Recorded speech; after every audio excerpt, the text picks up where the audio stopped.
नाजरीन ग्रामी अस्सलाम वालेकुम and welcome to the right point. नाजरीन मोहतरम, आप देख रहे हैं यूट्यूब के इंफॉर्मेटिव चैनल राइट पॉइंट को और मैं हूं शिराज। नाजरीन मोहतरम, आज हम पाकिस्तान की ऐसी तबाहकुन तरीन टेक्नोलॉजीज़ के बारे में बात करेंगे जिनके बारे में जानने के बाद आप पाकिस्तानी होने पर फ़ख्र महसूस करेंगे। नाजरीन, अल्हम्दुलिल्लाह पाकिस्तान ने एक ऐसा हथियार बना लिया है जिसका साइज़ तो एक टेनिस बॉल जितना है, लेकिन ये बड़े से बड़े शहरों को सिर्फ कुछ ही मिनटों में तबाह करने की सलाहियत रखता है। दोस्तों, आज की वीडियो में हम आपको इस तरह की 5 ताकतवर तरीन पाकिस्तानी टेक्नोलॉजीज़ के बारे में बताने जा रहे हैं। इसके साथ साथ तमाम दोस्तों से गुजारिश है कि इस वीडियो को आखिर तक ज़रूर देखिएगा ताकि आप लोगों को मुकम्मल और सही मालूमात का इल्म हो सके। ताहम वीडियो में आगे बढ़ने से कबल चैनल पर नए शामिल होने वाले दोस्तों से गुजारिश करूँगा कि वो इस चैनल को सब्सक्राइब करने के साथ साथ मौजूद बेल आइकॉन पर भी क्लिक कर लें ताकि उनको मेरी तमाम मालूमात पर मबनी वीडियोस का नोटिफिकेशन बर वक्त मिलता रहे। नाज़रीन मोहतरम, नंबर 1, पाकिस्तान का इस्तेमाल एटम बम। पाकिस्तान के पास छोटे एटमी हथियार भी मौजूद हैं। ये बात जनरल परवेज़ मुशर्रफ के दौरे हुकूमत में अमरीकियों को पता चल चुकी थी। असल में जनरल मुशर्रफ हालात के पेश नज़र दुनिया को बता देना चाहते थे कि हमारे पास न सिर्फ बड़े एटमी हथियार मौजूद हैं बल्कि पाकिस्तानी साइंसदानों ने ऐसे छोटे एटमी हथियार भी बना लिए हैं जो कि ब्रीफकेस जितने हैं या फिर टेनिस बॉल जितने। इन टैक्टिकल न्यूक्लियर हथियारों को कमांडोज के ज़रिए दुश्मन मुल्क में बहुत आसानी से ले जाया जा सकता है और ऐसा इस वक्त ही किया जाता है जब दुश्मन आपसे ज़्यादा ताकतवर हो या फिर आपके हथियारों की पहुंच से दूर हो या फिर आप मुकम्मल तौर पर जंग हार चुके हों। मसलन दुश्मन आपके मुल्क पर एटमी हमला करने में पहल कर चुका हो, इसके बाद स्पेशल फोर्सेस ज़ेर ज़मीन ज़ख़ीरा की गई हों। इन टैक्टिकल हथियारों को दुश्मन मुल्क में घुसकर इसके कीमती असासे तबाह कर सकते हैं। यही वजह है कि पाकिस्तान दुनिया की नज़र में कमज़ोर मुल्क होने के बावजूद अपने दुश्मनों के लिए ज़बरदस्त ख़तरा है। अब बात रही कि दुश्मन पाकिस्तान पर हमला कर सकता है या नहीं, जिसे अपनी सलामती अजीज नहीं होगी। दुनिया के वो तमाम मुल्क जिन्होंने अपने एटमी हथियार बना लिए हैं, वो मुल्क भी टैक्टिकल न्यूक्लियर हथियार भी रखते हैं मगर कभी ज़ाहिर नहीं करते। मगर पाकिस्तान का ज़ाहिर करना पाकिस्तान के अपने मुफाद में है ताकि दुश्मन ममालिक को ये बावर करवाया जा सके कि अगर पाकिस्तान पर हमला किया तो दुश्मन भी अपना वजूद खो देगा।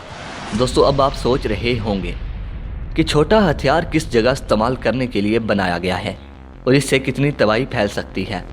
असल में ये छोटा हथियार दुश्मन मुल्क की मिलिट्री बेस, दूसरी फौजी तनसीबात को तबाह करने के लिए इस्तेमाल किया जाता है।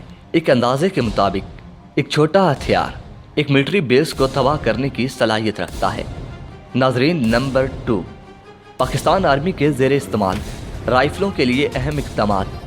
मशीन गन्स को मिलिट्री वहाँ इस्तेमाल करती है जहाँ दुश्मन के मोर्चे हों या कम वक्त में गोलियों की बरसात करके दुश्मन का खात्मा करना हो, दुश्मन के काफिले को मिनटों में तबाह करना हो या फिर दुश्मन की पेशकदमी को। इसके अलावा कई जगहों पर मशीन गन्स की ज़रूरत पड़ती है। पाकिस्तान आर्मी ने अपनी मशीन गन्स पर टेलीस्कोप लगाकर इन्हें इंतहाई कारआमद बना दिया है। जैसा कि आप जानते हैं कि इन मशीन गन्स की रेंज कई 100 किलोमीटर तक होती है मगर इंतहाई दूर तक इंसानी आंख नहीं देख सकती।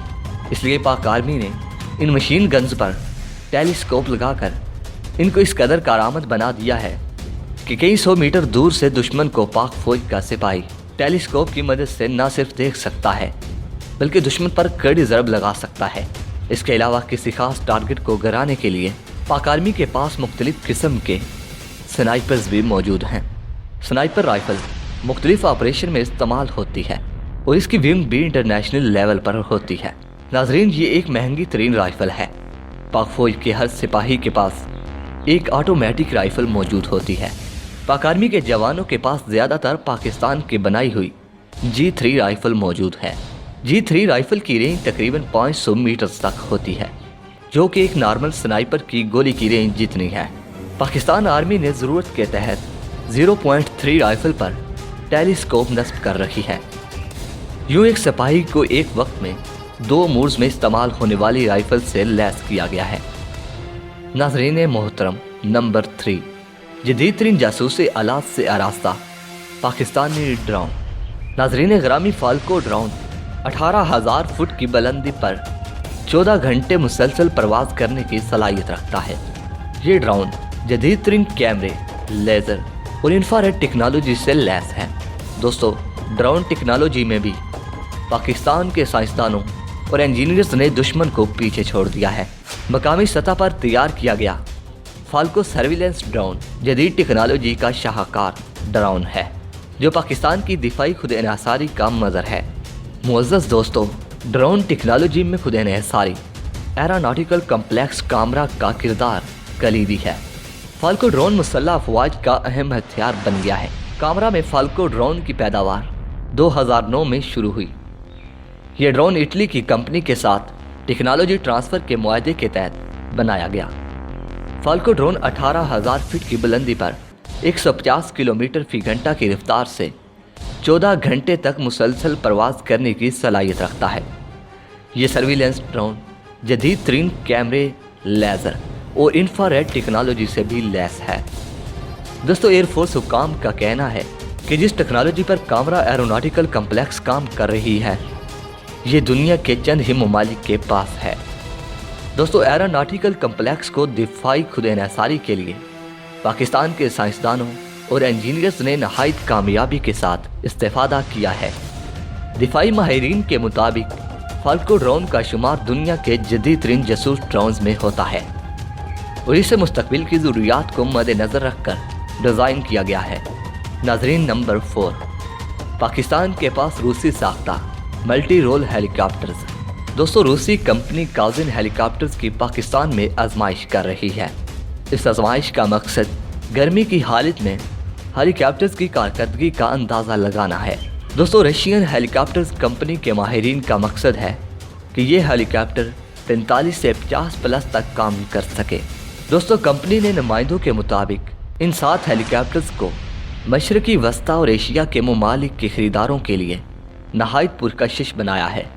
दोस्तों, पाकिस्तान में नए हेलीकॉप्टर्स की आजमाइश नवंबर के आखिर में ख़त्म हो जाएगी, जिसके बाद इस्लामाबाद में मुमकिन पाकिस्तानी इदारों की कॉन्फ्रेंस मुनक्कद की जाएगी। नाजरीन, ये हेलीकॉप्टर्स हर तरह के मिशंस में भी इस्तेमाल किए जा सकते हैं। दोस्तों, इस हेलीकॉप्टर्स को फौजी सामान के अलावा फौजियों को ले जाने के लिए भी इस्तेमाल किया जाता है।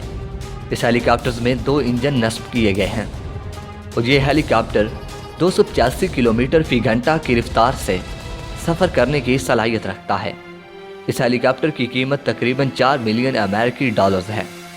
दोस्तों, अभी इस बात का अंदाज़ा नहीं लगाया जा सका कि पाकिस्तान कितने हेलीकॉप्टर्स खरीदने में दिलचस्पी रखता है। नाजरीन number 5, Pakistani E-80UD main battle tank. दोस्तों, यूक्रेन के अपलोड टैंक के बारे में तो बेशुमार लोग वाकिफ़ होंगे, लेकिन बहुत कम ऐसे लोग होंगे जो ये जानते होंगे कि ये टैंक दरअसल रूसी साख्ता T-80 की ही एक अपग्रेड शक्ल है। दोस्तों, T-80 टैंक रूसी साख्ता T-72 के भाई के तौर पर भी जाना जाता है। दोस्तों, वक्त गुजरने के साथ साथ रूस ने अपने T-72 को तरक्की देकर T-90 टैंक बना लिया है और यूक्रेन ने अपने T-80 को तरक्की देकर अपलोड टैंक बनाने का ऐलान कर दिया है। दोस्तों, T-80 टैंक को रूस ने 1976 में बनाया था, लेकिन इस टैंक की अमली प्रोडक्शन पर 1992 के आखिर में आकर काम शुरू हुआ। ये टैंक एक हल्के थीम का टैंक है, जिसकी वजह से इसे सहरा का हथियार भी कहा जाता है। पाकिस्तान ने खुसूसी तौर पर अपने सहराई दिफा के लिए इस टैंक को 90 की दहाई में ख़रीदा। दोस्तों, अल खालिद के पाकिस्तान आर्मी में दाखिल होने से पहले ये टैंक फ्रंट हथियार का दर्जा रखता था। ये टैंक रात में भी देखने की सलाहियत रखता है और पाकिस्तानी साख्ता smoke launcher 12.7 mm heavy machine gun वगैरह से भी लैस है। दोस्तों, इसका रिएक्टर आर्मेड 630 मिलीमीटर होता है, जिस पर RPG का असर नहीं होता। दोस्तों, इस टैंक में ऑटो लोडर के साथ 43 गोले मौजूद होते हैं। इस टैंक का जंग के दौरान टोटल वज़न 46 टन हो सकता है। इस टैंक को बुनियादी तौर पर सहराई दिफा या फिर सख्त बैटल फील्ड में कामयाबी से इस्तेमाल किया जा सकता है। لیکن اس ٹینک کو شہروں میں قبضہ کرنے یا پھر شہری جنگوں میں استعمال کرنا خود کو موت کے منہ میں داخل کرنے کے مترادف ہے۔ یہ ٹینک شہری جنگوں کے لیے ہرگز موزوں نہیں ہے۔ مثال کے طور پر پہلی جنگوں کے دوران اس ٹینک کا بھی ویرین استعمال کیا گیا جس کا آرمنڈ ری ایکٹر نہیں تھا، اور ان ٹینکوں کے ساتھ ہی T-72 ٹینکوں کو بھی استعمال کیا گیا۔ لیکن شہر میں داخل ہوتے ہی ان ٹینکوں کا سامنا تربیت یافتہ RPG برادر گوریلا فورس سے ہوا، جنہوں نے دل کھول کر ان ٹینکوں کو تباہ کیا۔ یہ گوریلا کافی بلند عمارتوں سے بھی یک وقت حملہ کرتے تھے، اور ایک ٹینک کو 4 سے زائد بار RPG سے نشانہ بنایا جاتا رہا۔ جنگ کے پہلے ایک ماہ میں ہی 223 ٹینک تباہ ہوئے، جن کی زیادہ سے زیادہ تعداد T-80 اور T-70 ٹینکوں پر مشتمل تھی۔ دوستو، اس تلخ تجربے کے بعد ان ٹینکوں میں بڑی حد تک تبدیلیاں کی گئیں، تاحال T-80UD پاکستان کی صحرائی حدود کی حفاظت کا ضامن ہے۔ دوستو، ویڈیو پسند آنے کی صورت میں اس ویڈیو کو لائک کیجئے، دوستوں کے ساتھ شیئر کیجئے، اور کمنٹ سیکشن میں پاک فوج زندہ باد، پاک آرمی پائندہ باد، اور اپنے گمنام ہیروز کو سلام لکھنا مت بھولیے گا۔ دوستو، اپنا اور اپنے پیاروں کا بہت سارا خیال رکھیے۔ اگلی ویڈیو تک کے لیے اجازت دیجیے۔ اللہ نگہبان۔